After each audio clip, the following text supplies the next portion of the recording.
without further ado, let's dive right into our executive panel, and this is insights from the top floor on external development. And we've got 4 fantastic panelists. Darryl Long, who is the Managing Director of Ubisoft Winnipeg. Gilles Langourieux, the CEO of Virtuos. He's going to kill me for butchering his name. Robyn Foerster, Head of Operations Bioware. And Andrew Day, who is the CEO of Keywords. Welcome, everybody.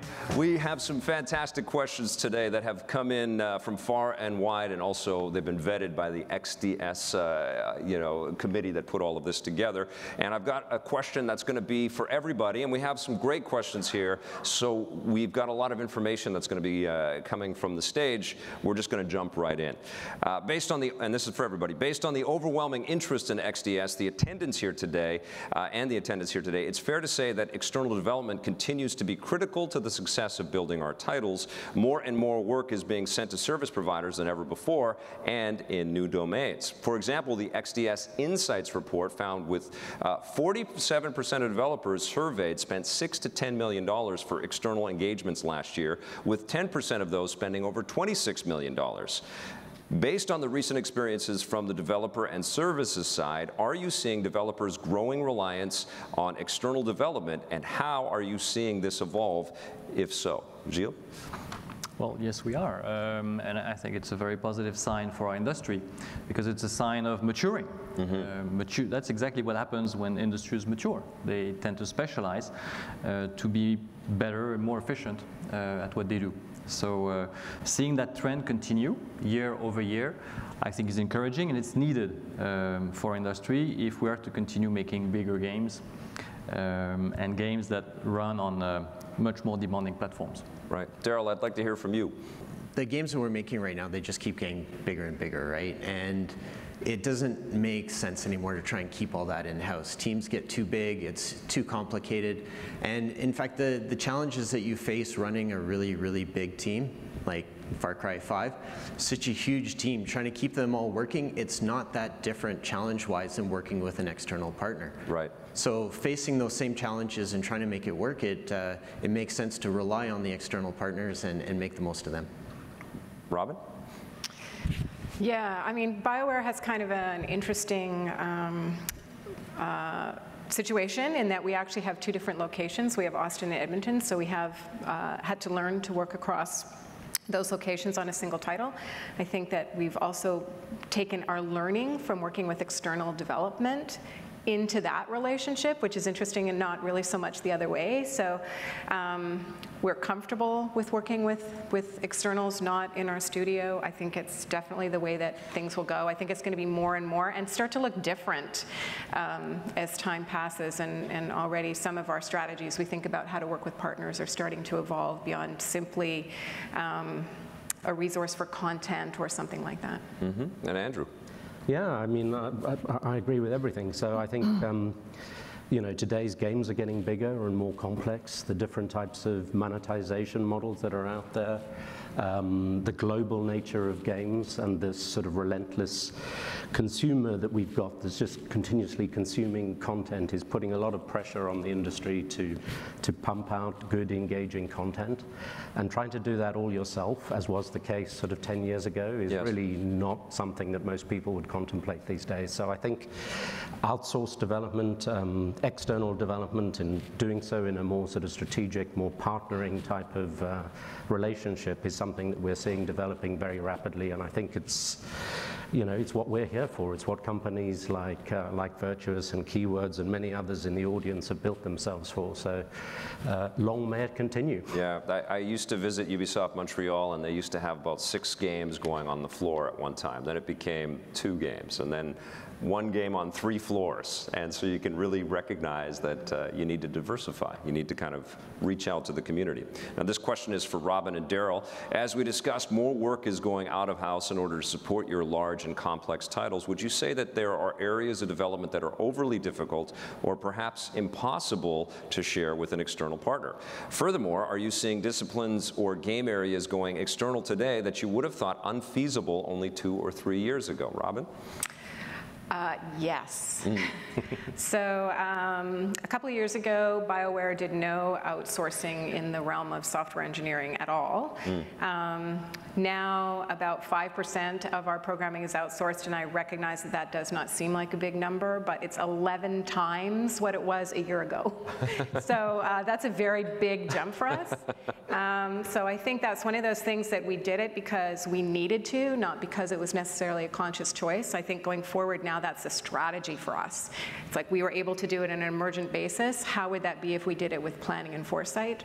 I think one of the areas where we continue to be challenged is just around design, particularly level design, and the complexity of assembling a level and an entire experience. I think we've come a long way in being able to build a world with tile sets that are outsourced, but actually laying out the experience in there, I don't know, it's a nut I'd like to figure out how to crack, because I think we would be able to have a much greater volume of experiences in our products.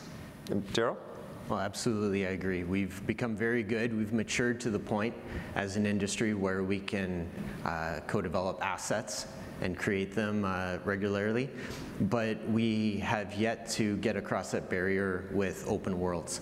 And in Montreal and Toronto, Ubisoft titles, they're all big open worlds, many of them. Right. And we're not able to take a chunk of that world and give it to an external partner and have them produce it independently.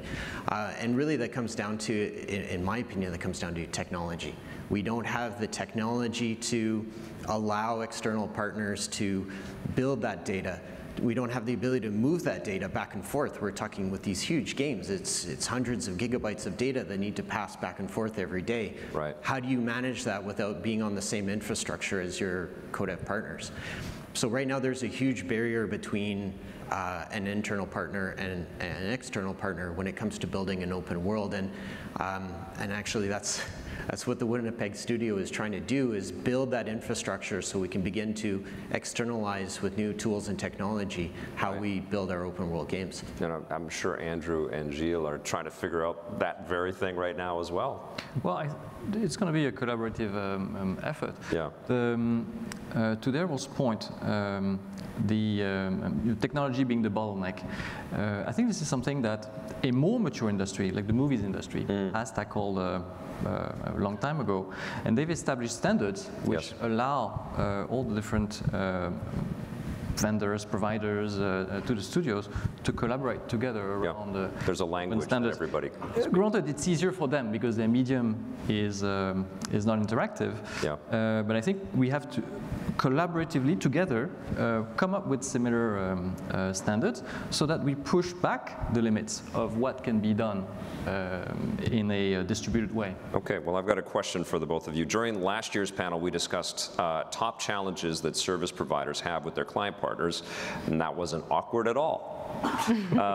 This time around, I'd like to turn the tables on Andrew and Gilles, and as our service provider representatives, citing the XDS Insights report, the top challenges developers have with their external partners include: number 1, poor quality deliverables; number 2, too many iterations; and number 3, as you would expect, communication challenges. Does this match into to your own experiences, and can you explain why these may have surfaced as top struggles? Andrew. Certainly not.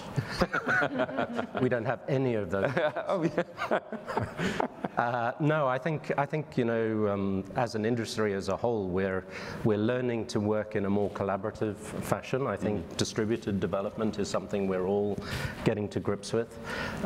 Communication, trust, openness are absolutely key to that. I think realizing that not everything's going to go smoothly, and how you react when something doesn't go quite according to plan is all part of it. I think, you know, the best relationships, and I'm sure you guys will be able to jump in on this as well, is where the service provider team feels like a real extension of your own development teams, with no barriers in between, no account managers trying to filter communications backwards and forwards and so on. So I think when we can get to that point, and the technical platforms that we used for that collaboration to reduce the number of iterations, you know, the number of participation in stand-ups, even if that's done remotely, all of these things are really, really important to be part of the same team.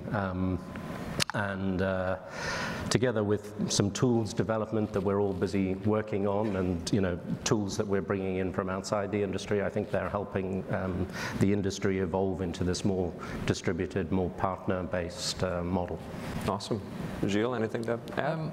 Yes, so the issues that you described, there are symptoms Yes. Of something that is going wrong. So if I take a step back and I ask myself, well, what are some of the common causes? I see two very common causes. One is the lack of deep planning of the engagements. Right. And the second one is, Darryl alluded to the difficulty of doing that. It's having pipelines which can be shared. On the planning side, we're coming up with solutions where we give visibility to our clients on what does their current planning look like, where we can see, and what is likely to happen if this is how they work. For example, we show them the backlog of what they put in the backlog so far, and is this going to be deep enough to move at the speed that they want to work on. Right. Because speed is a function of having properly planned what you put in the pipeline. Are there support companies that are, experts in working with support companies? Sort of working with a main developer and saying, well, these are some of the standards or some of the ways that you could work together with a bunch of specialists? I don't. There are a ton of consultants. But Someone could build that right now. Right now, let's do that. Okay, Robyn and Darryl, based on the XDS Insights report on external development, developers surveyed reported that the top ranking criteria used to select their service providers include number 1, quality of work, number 2, the rates, and number 3, skill set or capabilities. From your own experience, would you agree that quality of work is more crucial to success than the other factors? Robyn? Oh, that's a great question. I mean, I think you need some reasonable combination of all of those things in order to succeed. I mean, quality is certainly important, but I would say one of the challenges is actually determining what the right quality level is for your assets. And we all know that when you're making a video game, it's like there's a whole bunch of things that need to be AAA, and then there's a bunch of things that are okay to be B. And it doesn't mean you should go seeking a B-level external partner, of course, but that's part of the challenge too, is actually getting shared understanding of what are the things that need to be really top-notch and what are the things that don't have to be because of the reality of putting the game together. And the other thing I would say, further to the communication thing, is we do actually consider location as one of our factors. It's not something we can always work with successfully, but certainly having somebody who's in a time zone where you can reasonably put a group together to have a conversation or a meeting is super helpful. And then I think beyond that. That's a very interesting sort of way to look at it. Do you think that there are developers in the world that have flourished in their sort of partnerships with external developers based on their time zone, based on where they're at? I sure think it helps. I mean, at the end of the day, every problem gets solved with great communication or averted before it becomes a problem with great communication. So the more accessible your partner feels, the more you are able to fold them in on your day-to-day. Can you include them in your stand-ups? Can you have regular conference calls? How does that fit? And even if you're working with multiple externals across multiple timelines, the complexity builds from that. So proximity is a factor, I think, for us, for sure, when we're thinking about who do we want to work with. It doesn't always work out, but there are realities there. Darryl, do you have anything to add? Yeah, well, working on Far Cry 5, for example, it's such a big game that we couldn't afford to manage multiple external partners. It was already complex enough. It's a big team working on a lot of different things at the same time. Yep. So, of course, yes, we're looking for dependability on quality, consistent online or on-time delivery as well, but understanding our technology and having the ability to use the tech that we're using to produce our assets is also very important. Once we've invested in the training of a team, to use our pipelines and PBR and everything else, we don't want to have to retrain them again for the next game and for the next game for the next game. So we're looking for partners who have the breadth of experience that they can actually assemble a team and keep them dedicated to us for a long term, and we can capitalize on that investment of training. This isn't on the list of questions, but I'm curious as a player and as a follower of all of this. Andrew Wilson has recently been on the record about, he's the head of EA, talking about artificial intelligence becoming a bigger part of game development. I'd love to hear from all of you how that may impact all aspects of your current businesses. Gilles? It's big. It's big. It's going fast. It's one of the reasons why we raised a significant amount of funds earlier this year to grow our R&D teams. I think some areas will be more affected than others. Yep. I think some areas will be faster to automate than others. But I do think that the consequences are going to be very important. We have to be ready for it. And we definitely have to be ready. And we can't wait. We need to be on top of it. Andrew? Yeah. A bit like Gilles, but perhaps we've approached it in slightly different ways. So we have been using artificial intelligence, machine learning in areas like localization for some time. We're using it in testing. We're using it in player understanding and behavioral mapping of players to help our customers monetize their games and to help retention and to help players progress through the game. Amazing. So it's an integral part of what we're doing. I think the issue is how quickly you can apply it. I think sometimes people think you can sort of, get rid of artists, get rid of QA people by using machines instead. The truth of the matter is somewhat different. I think what artificial intelligence tends to allow you to do at the end of the day is to do more with less. So it's not, it's additive. It's about scale, really. right? It's about scale, and it's about perhaps testing the game a little bit more than you would have done otherwise, or it's about translating more content than you would otherwise have had the funds to do, and so on. So I think it's helpful for the industry, and it's certainly something that we embrace wherever we can. Right, Robyn? Yeah, I mean, I'm totally enamored and in love with the idea of AI and how it can impact your experience as a player. Actually, I had a 3-year stint with a quantum computer company.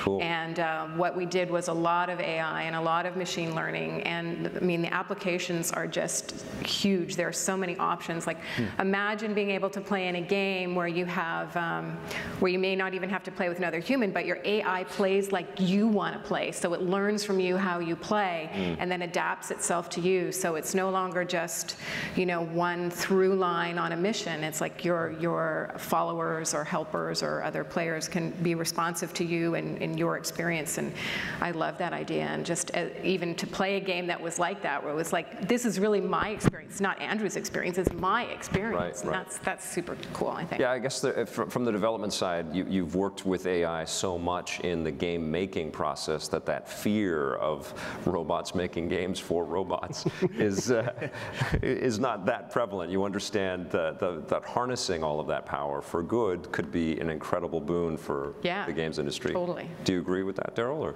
Totally. Yeah. And thank you for throwing this one. It's right in my wheelhouse. Yeah. Our studio, the focus is to build new technology to allow us to make big open world games. Yes. Right? We're looking at how we're going to be building games 10 years from now and trying to develop that technology. AI is a huge part of that, but people don't really understand the potential yet. Yes. And I like to use the example of, 10 years ago, we were all placing every tree by hand. Right. And that was a limit on how much world we could create. And I completely agree with your point that we don't use AI to replace jobs. We use it to make more and bigger games. Well, there's an excellent example right now with what Ubisoft is doing with Beyond Good and Evil 2. They've actually crowdsourced the art by working with Joseph Gordon-Levitt's, I forget the name of his company, but what's it called? Record That? Hit record, right. Hit record. And so that he's gone off into the artistic community and sort of asked creators to build aspects of what will be employed in the game world. If we had AI that was able to do that, the scale of that size would not be so terrifying. Absolutely. Right. I mean, the AI is able to learn from what it has around it and take from the examples that already exist and build on them. You know, the difficulty with AI is always training. Yes. It's not about the AI itself. We've all seen Terminator. It was very well trained though. You just see developers' computers get off their desks and start chasing everybody around. Okay, this is almost like a separate panel, I think, about AI here. Andrew and Gilles, we would not do justice to this session without asking one question about the consolidation of service providers we've seen in recent years, and I'm looking at you, Andrew and Gilles. The estimated spend on mergers and acquisitions in 2017 was an estimated $136 million with a much higher volume of deals than in previous, which was a much higher volume of deals than in previous years. There are some who would proclaim that this is the demise of independent service providers. Who proclaims that? Is anyone? Okay. I think Come and see me afterwards. I think they all work for you, don't they, Andrew? This is the demise of independent service providers as we know it. Would you say that independent studios are less viable now than they were in the past? And how are you doing your part to preserve their studio culture once acquired? And we'll get those questions, and I've got to follow up with Darryl and Robyn. So, Gilles? Don't look at me, ask Andrew. Okay. I'm innocent. Is there a deal happening as we say? Well, no, he's doing his share as well. Oh, yeah. But I know this question is written for me, right? Right. So, yeah, no, I mean, I think, you know, this is all part of the same story. It's the evolution of the games industry. It's a maturing industry. It's one where, you know, outsourcing has been has crept into the industry from a situation only 10 years ago where every game was built in a vertical sort of manner by studios and publishers and so on. That became too difficult, so sort of at a lower level there was more and more outsourcing going on a very tactical basis. Outsourcing has become a little bit more integrated. We're being engaged by our clients like Bioware and Ubisoft at an earlier stage in development, so we're becoming more and more strategic as we do that. Right. And as that happens, so it becomes harder and harder for our clients to outsource to tens and 50 or whatever vendors in a single project. So you have to have vendors in the industry that have the scale to engage at that more strategic level. Right. And the industry wasn't set up in a way that enabled that. So the only way it could happen was for a degree of consolidation to happen. If you think about the client side of the industry, our clients are huge global organization, billions of dollars, multi-sites, multi-country, global organizations, and the supplier side is basically made up, or was basically made up, of lots of small owner-managed businesses, all very good at what they're doing, all very specialized in the services they're providing to a very complex and specialized industry, which is the games industry. But for that evolution to be allowed to happen, we have to have a degree of consolidation. Right. So it shouldn't be something that's looked on as a bad thing. It's kind of, it's necessary, otherwise we will end up constraining our industry. There's a whole bunch of stuff in your question about culture and everything, but I might let Gilles have a go here, and then we'll come back and talk about culture and preservation of identity and so on. Perfect. What Keywords has done on the market has had a very positive impact, because it's given value to service companies which in the past were very much undervalued, and had frankly difficulty raising funds. Right. And I think it's made the ecosystem much more healthy from that standpoint. Secondly, yes, Virtuos is also in the market, but looking at targeted acquisitions, because we want to address issues like the issue that Robyn mentioned of having vendors in the same time zone, which means us as a group, we need to make sure that we have presence in different time zones. Thirdly, when we talk about the dangers of consolidation, I think we should also look at other spaces like the software space. And we're currently accepting to use tools that are very much concentrated into the hands of one or two companies. And as a group, I feel we should be addressing that risk. This is a more urgent risk to me, and I think to my clients, because when you have groups that are in a position to dictate very high price increases year after year. Right. Collaboratively, we could work on having shared tools, right. open source tools maybe, which do not let such a monopolistic situation happen. Wow. I see more danger there. Okay.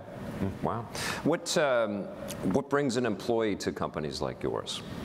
Is it the sense that they aren't committed to one project and they can bounce and then I think that maybe adds value to the client side as well a little bit? Yeah, I think for us that's an important measure of success, is to what extent are people attracted to coming to work at Keywords or one of our studios.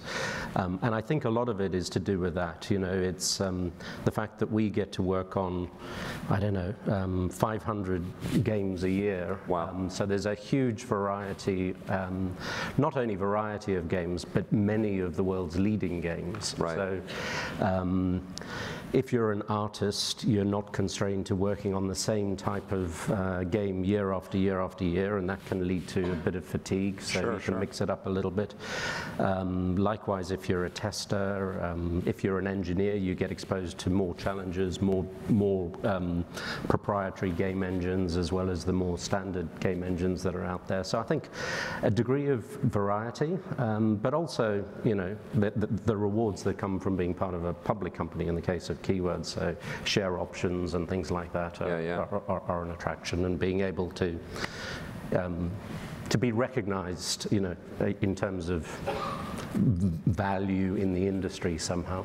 Well, let's go back onto the company culture question, because I think that's important. We're going to be talking to Robyn pretty soon, who has a distinct culture with Bioware to talk about. But how do you preserve that when you're in acquisition mode?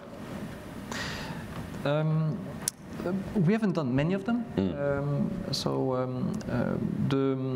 The major one we've done was an animation company called Sparks, which was a studio in Ho Chi Minh City. And I think we did two things. First, we demonstrated to them that we were there to help and support rather than dictate. Right. So the mode of communication was much more, tell us what you need, tell us what kind of issues you have, and we'll respond and tell you how we can help you.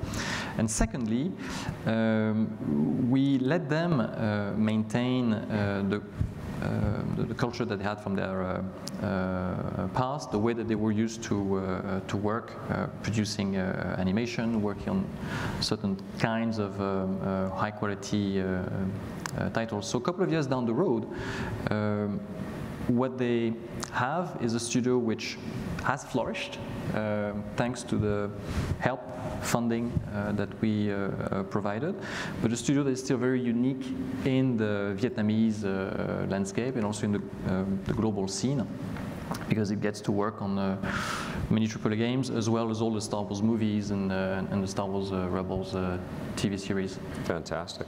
And Andrew, Keywords is all over the place. You've got a lot of different divisions. How do you maintain that individualism? You know, for so I think it begins with the kind of acquisition. Well, first of all, it begins in the beginning, where you actually create a culture and how a culture emerges. But then, as you go through a process of acquisition, for us at least, it's been our single most important criteria when looking at companies to invite to join the Keywords group, has been the cultural fit. You know, are these companies like us? Do they share the same sort of cultural values? Now, I have to say that being in the games industry, we're incredibly fortunate in that Keywords, original Keywords today, is made up of people that are hugely passionate about video games, right? So that's a common cultural thread that runs through it. The next sort of thing is a question of people just wanting to do the very best for the projects that they're entrusted with. And the trick as a management team, because management can very negatively impact culture if you're not careful. The trick as a management team is to support those people to do the best for the project and not to get in the way. And if you can empower people at that level, you build a culture which is, in my mind, it's ideally suited to the sort of work that we do and the sort of engagements we have with our clients, because it sort of marries what the clients are doing in terms of building teams around their IPs as well as they're building their games and as they're operating their game in live operations. Awesome. Let's move on to Darryl and Robyn for a sec. What impact do you believe these acquisitions to make to developers like yourself who are accustomed to working with independent service providers? We'll start with you, Darryl. Well, it does allow us to build a relationship where it is a one-stop shop, and we have the opportunity to work with one vendor who can provide a lot of assets. But I mean, the real question is the consolidation within the industry. And I think we need to remember that it is still a creative industry, right? Yeah. We're in this because we love making video games. And in the same way that in video games you have the big companies, you still have the indie companies. And some of my favorite games are indie games. Yeah. And I think that the consolidation in the co-development space is also creating an opportunity for indie co-developers who will be specializing in something particular, who will be able to come with extremely creative ideas and do something that's a little different and provide a service that, you know, is new, is innovative, is something that the bigger companies like Ubisoft will chase because they're providing a service unlike what's out there. We're seeing Sega do that right now. They just had an incredible success with Sonic Mania, which is almost like a Sega Genesis version of the Sonic character. And they've just announced Streets of Rage 4, which is also going back. But it's smaller teams putting these properties together, which is a really clever idea. Yeah. Robyn? Yeah, I mean, I think one of the things I like about external partners, and just in general, something I think about a fair bit, is diversity. And I don't mean diversity by gender or race, which tends to be how we think about it, but really diversity of mindset. So how do we think about our work, and how do we bring that to what we do every day? And so that's probably my biggest concern is, I mean, there's all the things that we overtly worry about, like how will it affect our rates?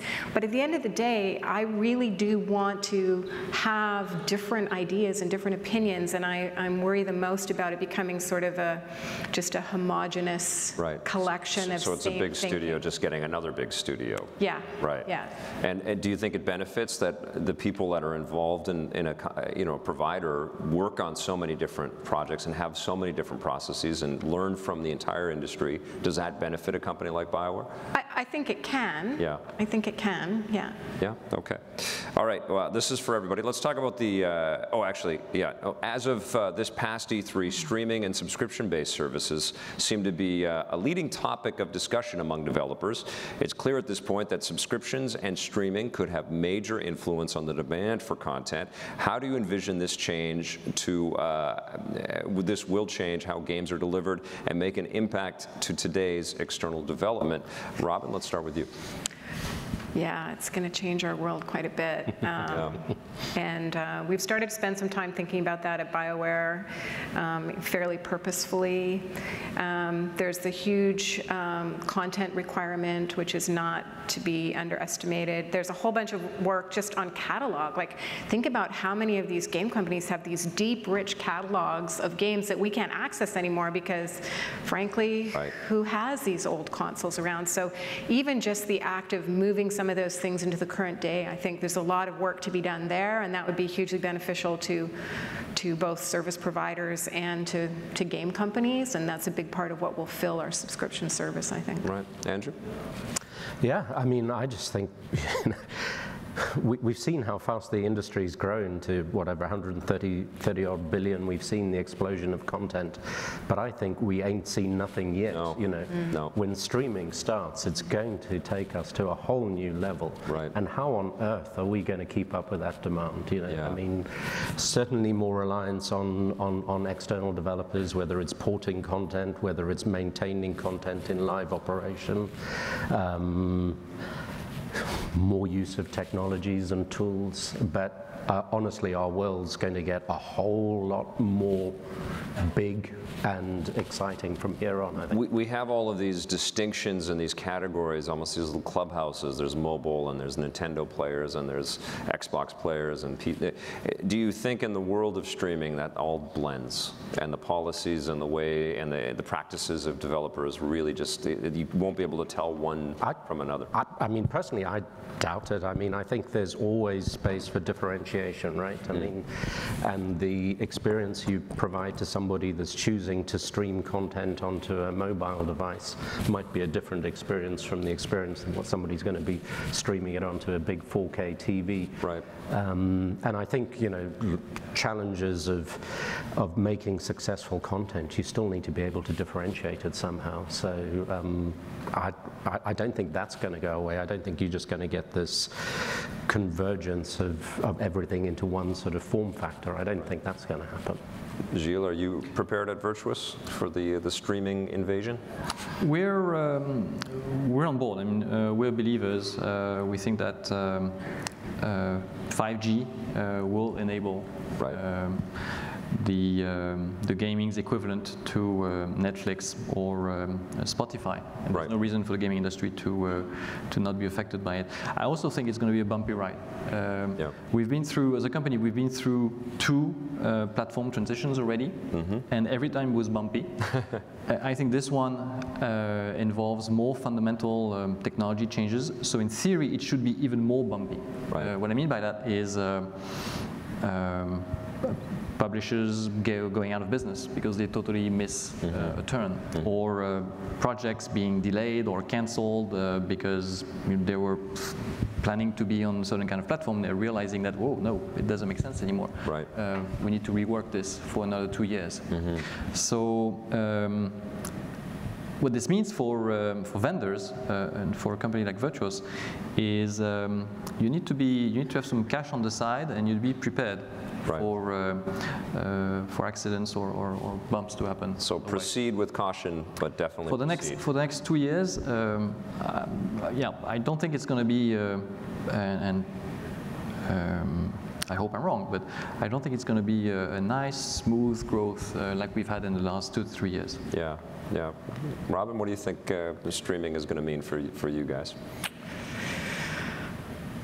I think it's going to change so many things. Like it's just an entirely different world where you can play whatever you want to play on a single device or multiple devices that are all related, and you will play differently. Like the notion of what a HD game is on a PS4 becomes more converged with what do you do with your companion app, which is now a separate thing, but now becomes part of the whole game experience. I mean, and everything is available in every place. I mean, it's a little bit mind-blowing. We're almost seeing that a little bit with Fortnite in a way, right?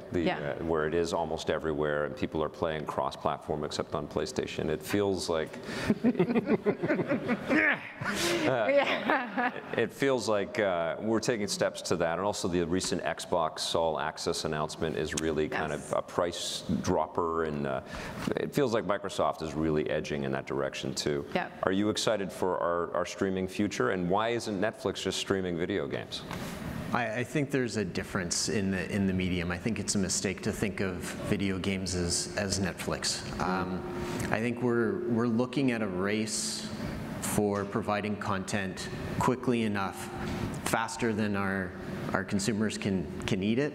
In the same way that Netflix is always generating new content, we need to generate new content as well. But the difference is they need experiences that are interactive. We need experiences that are interactive and that keep players engaged long term. We need to keep building worlds that get bigger and bigger and bigger. And I think it's going to be a race towards the infinite world. A world where players can play in it endlessly and never reach the boundary. We've played around with that like a No Man's Sky or a game like that, but I think crafted content that we are generating with our partners and providing that to users. And let's face it, we're looking at playing games on the cloud. A lot of the constraints that we've had in the past of how big a game can be will vanish. And again, that comes back to technology. And that's what we're looking at right now in Winnipeg, is how do we create games that we can build that have no constraints? Yeah. How do we manage the pipelines, the tools, and the way that we create content in order to provide the infinite world to our gamers? I mean, it's a huge challenge, but that's the way we're going to be building games 10 years from now. We're going to be building one huge game all over the world. And I think about like Ready Player One. To me, we're going in that direction. Yeah. Let's talk about risk-taking. Regardless of whether you are a AAA developer or a vendor providing services to games, I trust that you all have to make some pretty big bets on occasion. Darryl or Robyn, what would you say are the big risks you need to take in leveraging partners to help build your games? Robyn? This might not feel so risky to some of you in the room, but I think for Bioware, we have to really think about co-dev in a really meaningful way, which is not just content providers, but how do we share development, how do we share design? Right. Because I do think it is true. The world that we want our users to experience is getting bigger and bigger and continues on and on and on and on through a live service model. So how do you do that? Well, you can just outsource pieces, or you can find a way to develop experiences together, and I think that that's the place that we will have to go. And I don't think it's that far away for us either. Right. Bioware is such a narrative-driven company. There's an expectation of these immense stories, but do you presently just bring the writing team into the studio, or do you spread that out across the community out there? A lot of writers don't want to leave Los Angeles. Yeah, we talk about that a lot, actually, just like philosophically, what's our goal? And I think right now our writers are kind of, we hold them tight and precious. Yeah. But what does that look like in a subscription world? I mean, a Bioware game is an end-to-end story with a bunch of branching and really great experiences, but in a world where you're doing, multiple releases, or you're continuing on in a live service, or even with Anthem, where we have a 4-player experience, so you don't have as much control of the story as we historically have had. Like, what does that look like? And I think we need to start to be open-minded about that too, which would feel like a really big risk, because I think story is our thing, right? Yeah. That's us. Yeah.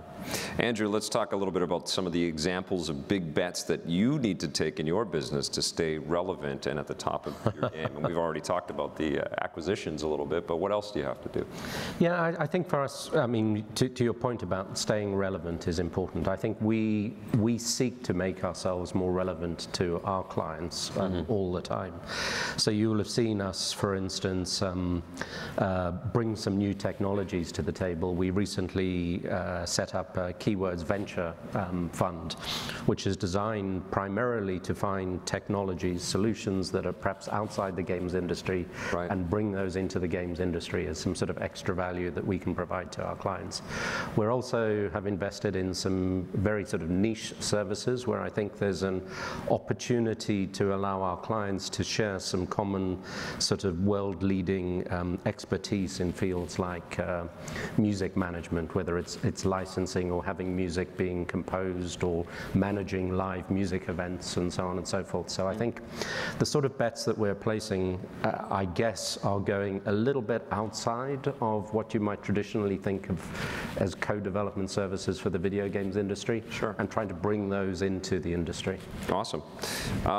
Let's discuss diversity. There's a lot of talk in the industry about increasing diversity, whether it be having a better balanced gender ratio at studios or infusing development teams with more culturally diverse talent.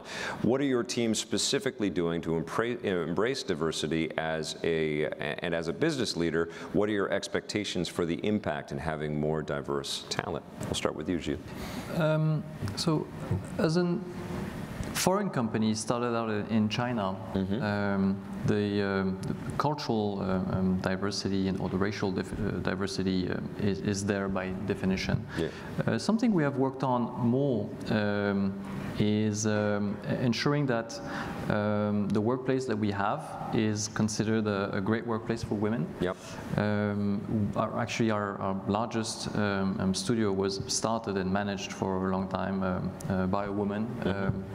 Second studio in China is also managed by a woman, and we have around 30% of our staff who are women, which is something that I'm quite proud about in an industry which is traditionally been male dominated.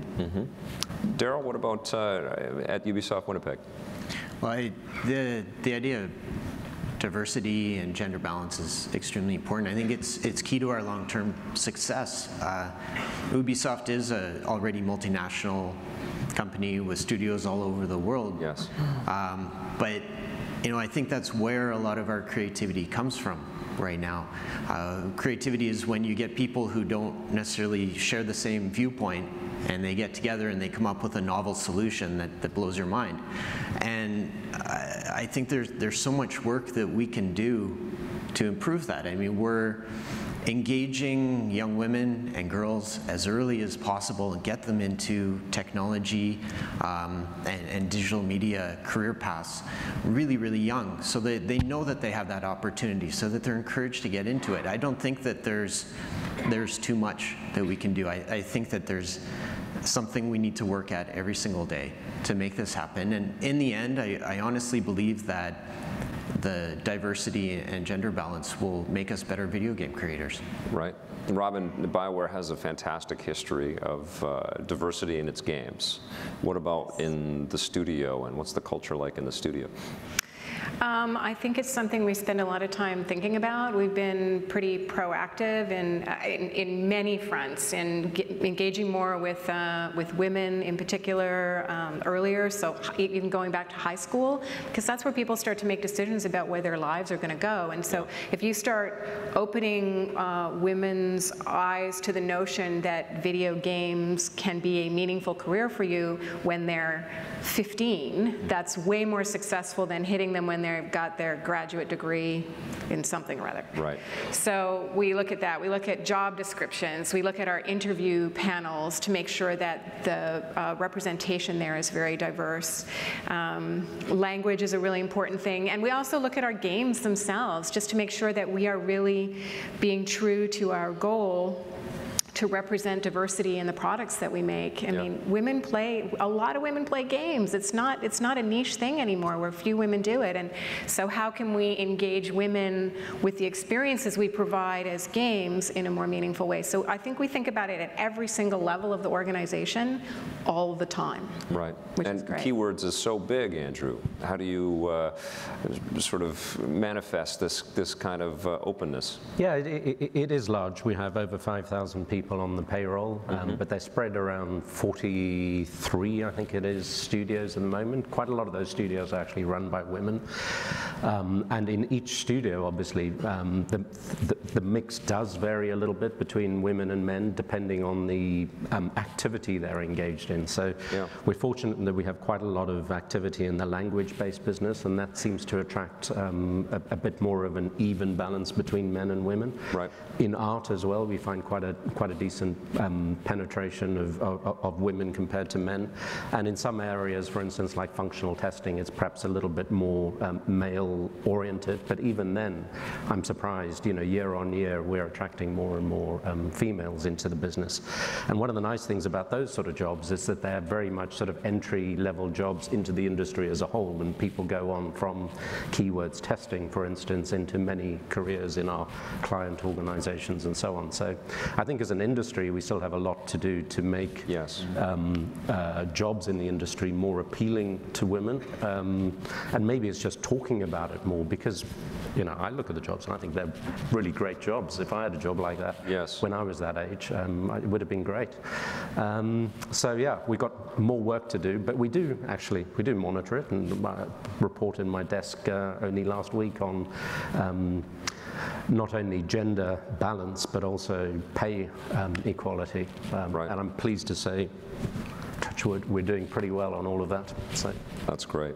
Yeah, it's definitely an important topic, especially in the in the aftermath of stories coming out of companies like Riot, which was probably never intentional to be what happened with that studio, but good can come out of all of that, hopefully. Okay, Robyn and Darryl, there are probably some service providers in the audience who are considering making the transition to be able to offer higher value co-development services, like the ability to create full levels or game game modes for clients.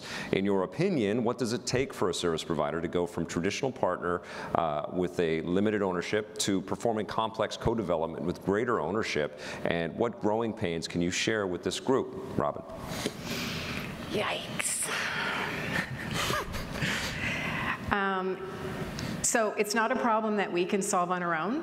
So I think from my perspective, it would be we would want to find a partner that we had experience with, where we had consistent quality, good communication, and that we both had a desire to work together in a different way. And then I think it's a problem we have to solve together. Like, we're not magically going to come up with a pipeline or a method or anything else that's going to make that work. And it really has to be a conversation. And for me, that's what I'm interested in finding, is the partner that's willing to engage in that conversation, knowing that there are going to be some bumps along the way and some problems that we're going to have to solve. Because for us, for Bioware, for sure, it's super early days of thinking about that. Awesome. We're getting close to the end, so I'm going to skip on to the next question, and then we have a very important final question. And this is for Andrew or Gilles, sorry. I'm sorry. At XDS 2017, Sam Carlisle delivered a talk called Welcome Player 2 Has Entered the Game. It dealt with the subject of the emergence of real-time technologies in other industries like film and visual effects, and the impact that will have on external development. Have you seen the services you offer and your client base change as a result? For example, are you working with more non-game related companies in the area of real-time, and has that put a strain on resources traditionally reserved for game clients? And I think, Gilles, you're probably a perfect person to ask about that. So we are seeing that to a limited extent. It's not a secret that ILM is one of our old clients, movie business. Who? ILM, small studio, and it's no secret that they have an interest for real-time engine in production, and so do we. Cool. So this is for the benefit of the movie industry, an area that we're engaged in. When it comes to other industries, we receive a lot of requests, and so far we have stayed away because we really want to focus on our core business, which is providing content for games. Right. ILM is the only exception, but everything else we do is for games. There's so much to do that our growth is going to be around. Do you get a lot of calls from games because you work on Star Wars Rebels and I think it contributes to our image, yes, and to our know-how. So yes, we do, and this is why we've kept doing it, even though producing movies is not our core business. Okay, and Andrew? Yeah, I mean, I think it's no accident that we are getting demand from outside the games industry for some of the services that we provide. I think when we look at ourselves as a games industry, I mean, we are sitting at the very pinnacle of the most interactive form of content there is. The very best form of content there. The very best form of very interactive content. Yes. And a lot of industries look at the games industry and wish they could make their content more interactive, because if you can make it interactive, you make it stickier and more engaging and so on, right? So yeah, we have people from the retail space that are looking at using game technology, whether it's AR or VR or whatever, to make experiences in that space. We have museums and educational people that are using game technology to make interactive experiences, either in a physical setting or for learning purposes. And we do get involved in that a little bit. We don't actively hunt it, but it does come to our door, and you know, if it's interesting and if it helps us push the boundaries a little bit, we certainly look at it. One thing I would say for us as a service provider is we're absolutely intent on not making our own content, not competing with our clients. But what this sort of engagement allows us to do is to give projects to our people that they can make end to end, but that are not competing in the game space. So some potentially great licensed games again. which would be great. Actually, everybody should check out the behind the scenes on Ready Player One, because obviously it fuses a lot of what we know about video game development and characters. But to see Steven Spielberg get into these virtual spaces with his virtual camera and just be this kid in a candy store, it's just that's incredible. a perfect example. Yeah. So we actually worked on that game. Oh, so, great. Yeah, so we do get pulled in these directions a little bit. That's fantastic. Sorry, that game, that movie. So. Okay, well, this is the final question of the day, and it's for Robyn and Darryl. Looking in your crystal ball, are games big enough now that you can't even conceive of development without external partners, or do you envision a day when there could be a renaissance of independent internal teams that develop games without the reliance of outside support? Robyn? Yes and yes. Nice. So I can't conceive of making the games we currently make today without our external partners. Like, they are essential to our ability to deliver in a timely fashion. We don't want to spend 10 years making a game, and if we're going to do all the content ourselves, that's pretty much what it's going to look like. Yep. And I think they bring other benefits. So the big games, the way that Bioware thinks about games, the games we make today, absolutely. But I also love the idea of those little indie studios where, you know, it's like, remember when you had a game team and you could like all see each other in the same space? And is there a culture at Bioware that wants to do that at Bioware, and maybe put a small group together to build something that maybe is perfect for streaming because it's not a huge title? Or? That's a great question, and yes, I think there is. There's definitely, there are people in the organization who would love to do that. And one of the things I like about the idea of going to more of a subscription service or streaming service, or just thinking about the way we deliver our games to users differently, it allows us to think in different ways about what we make. And so maybe we can make something small and something large, and we can vary that a little bit. And I love that idea because it keeps our people fresh and engaged and happy, and I think that would show in the product as well. So. And it's very healthy. And Darryl, do you share some of those sentiments? Sure. Yeah. So we've talked about AI and automation and those things allowing us to create more. But I think part of it too is, like, if we develop a new tool that allows a lot of our creators to generate much more content, we're not going to lay people off. We're going to use those other people to make more games. So right now the strategy, I believe, at Ubisoft is having more smaller teams making more games, just exactly for that kind of culture, so that we can get back to that more indie spirit of people that are passionate about doing something really, really well. Very good. We are counting down right to our hour, so why don't we use this time to give our panelists a round of applause. Wasn't that awesome? Weren't they great?